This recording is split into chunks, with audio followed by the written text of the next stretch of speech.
Bagaimana caranya agar kita bisa menyadari dan memaksimalkan hukum keesaan ilahi?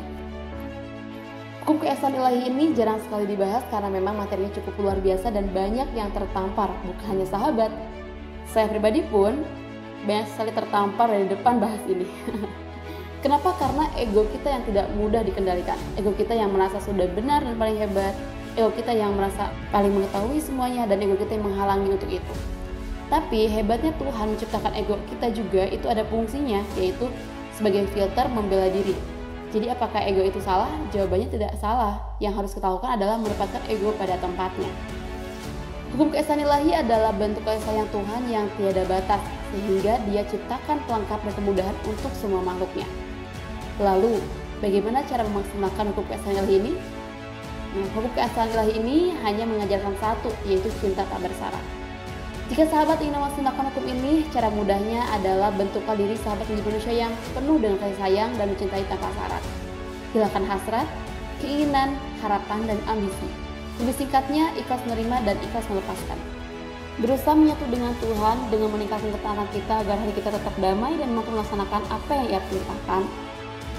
Tuhan tidak hanya ingin sahabat ikhlas menerima, tapi Dia juga ingin sahabat ikhlas melepaskannya. Apabila hal ini disinkronkan, maka bukan tidak mungkin sahabat akan bahagia tanpa syarat. Pertanyaannya, bagaimana cara kita bisa mencintai tanpa syarat? Salah satu caranya adalah tetap bersyukur dalam keadaan apapun dan damai dimanapun. Jadilah obat untuk setiap orang yang memerlukan obat, dan berilah petunjuk bagi yang kehilangan arah, dan ambillah keputusan sesuai dengan petunjuk Tuhan. Jika kita sudah berusaha untuk mencintai tanpa syarat lalu masih sakit karena dihianati, apakah sudah memaksimalkan hukum ini? Selama ini masih ada sakit yang membekas, belum berarti maksimal, tapi kabar baiknya sahabat sudah memaksimalkan hukum tersebut. Kenapa? Karena setiap manusia memiliki tingkatan spiritual masing-masing.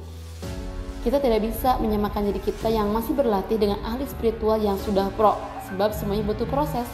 Pertanyaan terakhir, lalu apakah kita sudah memaafkan seseorang tapi masih teringat apakah kita sudah ikhlas? Jawabannya sudah. Karena pikiran itu tidaklah bisa melupakan suatu kejadian dengan mudah.